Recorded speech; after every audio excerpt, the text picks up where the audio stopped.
Amigos, já estamos no mês de abril e é um mês em que o movimento espírita comemora mais um ano da primeira publicação do Livro dos Espíritos, que ocorreu em 1857.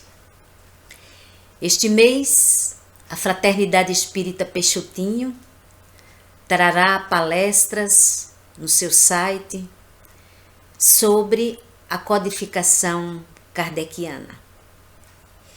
E essa codificação, essa codificação espírita, ela nos convida para todos aqueles que têm interesse em estudá-la, para que nós aprendamos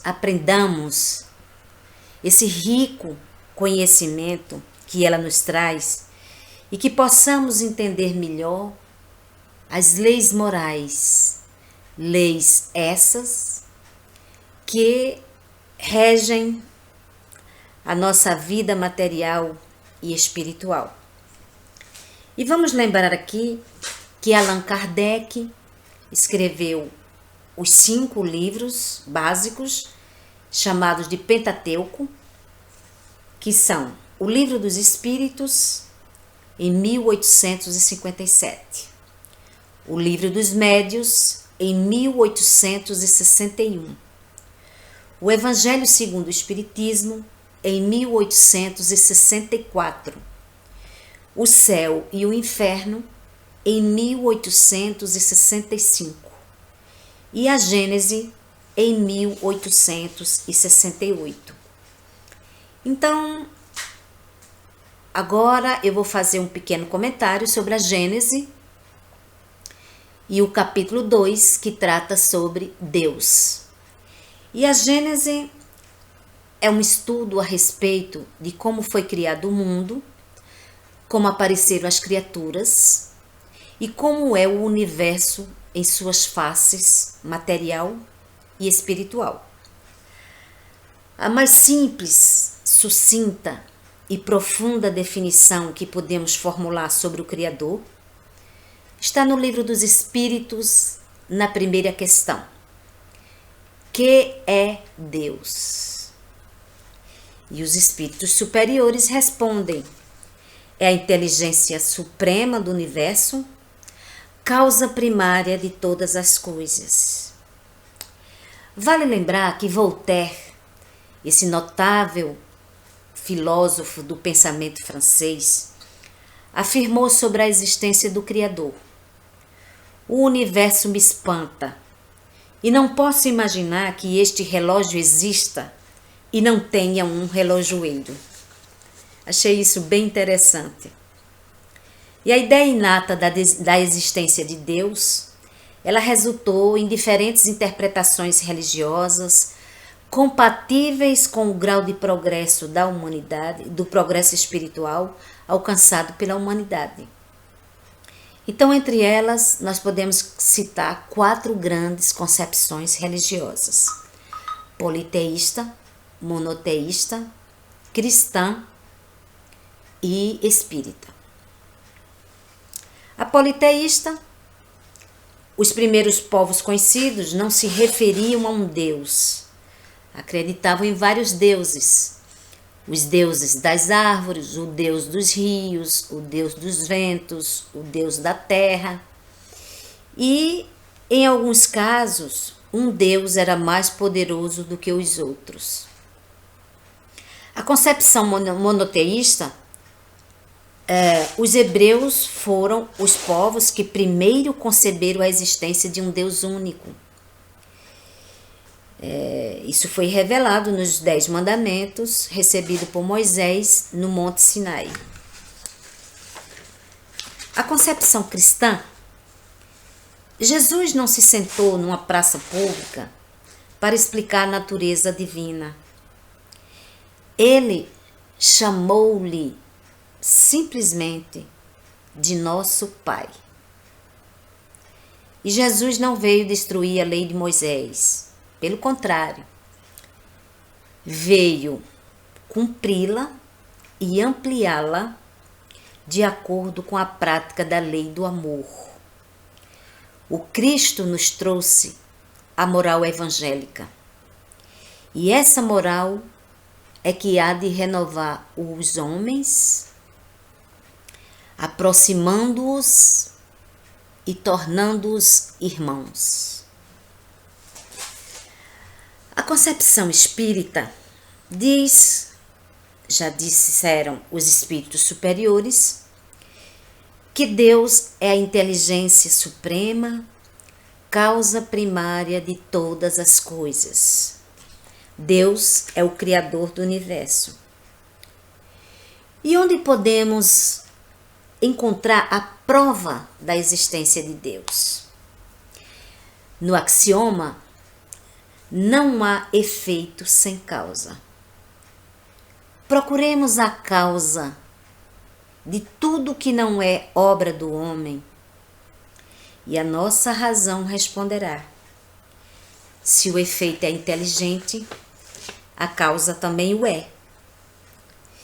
Pela obra se reconhece o autor. E Jesus também disse em João capítulo 14, versículo 9, quem vê a mim, vê o Pai. E para crer-se em Deus, basta que lancemos o olhar sobre as obras da criação. O universo existe e logo tem uma causa. E quanto mais desenvolvermos o nosso conhecimento e sensibilidade espiritual, mais veremos a Deus. Foi assim que Jesus disse: bem-aventurados os puros de coração, porque verão a Deus. Na verdade, falta-nos ainda o sentido próprio para compreender a natureza divina, e só vamos poder adquirir isso com a completa depuração do espírito. Podemos, no entanto, conhecer seus atributos. E vale também lembrar que Descartes descobriu Deus através da razão. Já Pascal falava-nos que só podemos conhecer Deus através da fé. E de acordo com a doutrina espírita, a fé é inata no ser humano, ou seja, é um sentimento natural que precisa, contudo, ser raciocinado. Não adianta apenas crer. É preciso saber por que se crê. Por isso, é que no Evangelho segundo o Espiritismo diz: não há fé inabalável, senão aquela que pode encarar a razão face a face em todas as épocas da humanidade. Quer dizer, nunca devemos aceitar nada sem o crivo da razão. Os atributos divinos, né, nós podemos aqui já citar, diz que Deus é eterno, não teve começo e não terá fim, é imutável, não está sujeito a mudanças. Se estivesse, as leis do universo não teriam estabilidade. É imaterial, sua natureza difere de tudo aquilo que chamamos de matéria. É único, não há outro como ele. É onipotente, ele o é, porque é único, é todo-poderoso. E é soberanamente justo e bom. A sabedoria providencial das leis divinas se revela nas mais pequeninas coisas, como nas maiores que ele criou. A soberana bondade implica a soberana justiça. E a providência divina? A providência, na verdade, é o cuidado de Deus para com todas as suas criaturas. Deus está em toda parte, vê tudo, preside a tudo, mesmo as pequenas coisas. E é nisto que consiste a ação providencial.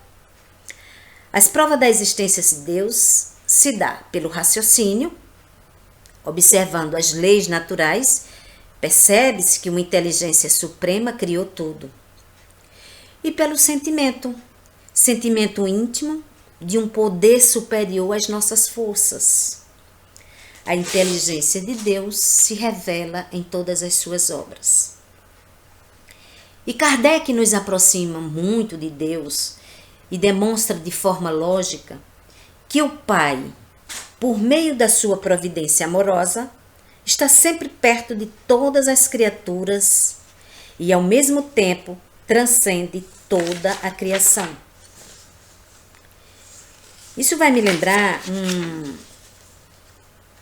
uma página que o professor Humberto me escreveu, um artigo sobre Deus, e que me enviou por e-mail em 2018. E diz assim, um trecho do artigo: Deus existe. Ele generosamente espera que nós o manifestemos em gestos simples. Pode ser um copo d'água a quem tem sede, uma roupa que agasalha um desvalido, ou um pedaço de pão que mitigue a fome daqueles que batem à nossa porta.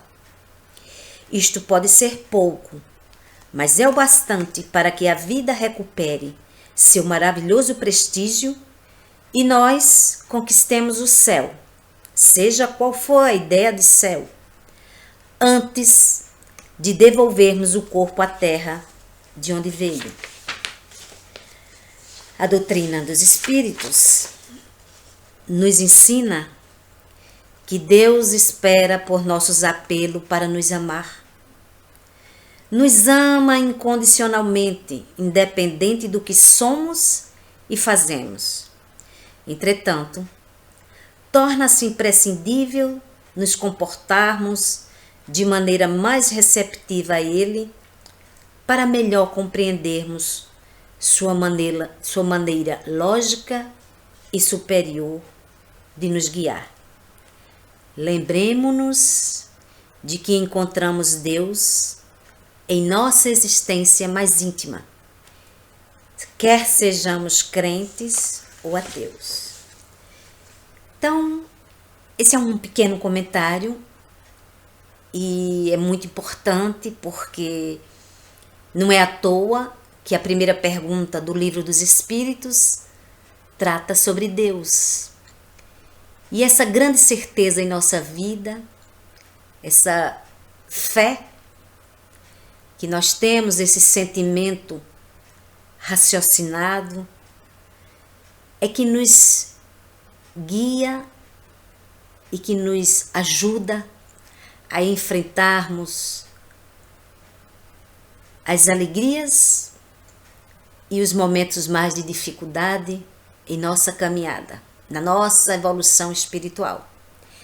Então, que fica aqui essas poucas palavras para que todos nós possamos, juntos, com o mesmo ideal espírita cristão, caminharmos para o nosso grande destino, que é a perfeição.